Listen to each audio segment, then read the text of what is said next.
السلام عليكم ورحمة الله وبركاته. دكتور محمد صلاح شبيب، المصححاتي والخناقة الكبيرة والعركة الكبيرة وكل الأمهات قلقانة. أنا مش هدي لابني بخاخة فم.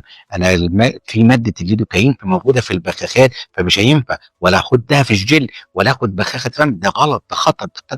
حديثا ما بحبش استخدم بخاخة الفم اللي تحتوي على مادة الليدوكاين، لكن ليه ممكن تستخدم تحت إشراف الطبيب وبجرعات صغيرة جدا. الجل والبخاخات اللي فيها الماده ديت بنديها بجرعات صغيره تحت اشراف الطبيب، وده قليل جدا وبجرعات قليله جدا.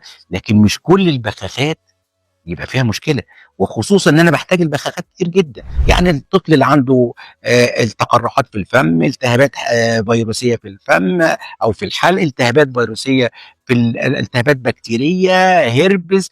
لو الطفل ده عنده جديري وفي طفح جلد جوه بقه، تقرحات فم، تسنين، الطفل ده عنده فيروس الفم والقدم واليد، كل دي حاجات بنحتاج فيها بخاخه الفم. فمش معنى كده ان كل البخاخات بتحتوي على ماده الليدوكاين، لا، عندنا بخاخات بيبقى فيها مواد طبيعيه، ماده زي البروبليس، ودي ماده مستخرجه من شمع العسل، بتنشط المناعه الجسم، وكمان منشط مناعه موضعي جوه الحلق.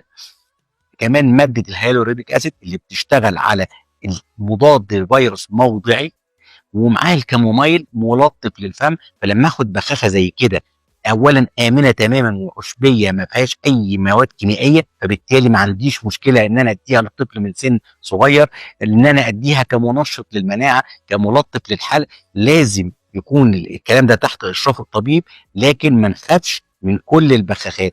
دي مواد منتجات طبيعيه جدا وامنه للاطفال من سن صغير. لما ادي بخاخه وسعرها كويس وفيها المواد الطبيعيه دي كلها، اكيد هتفرق مع طفل كتير جدا.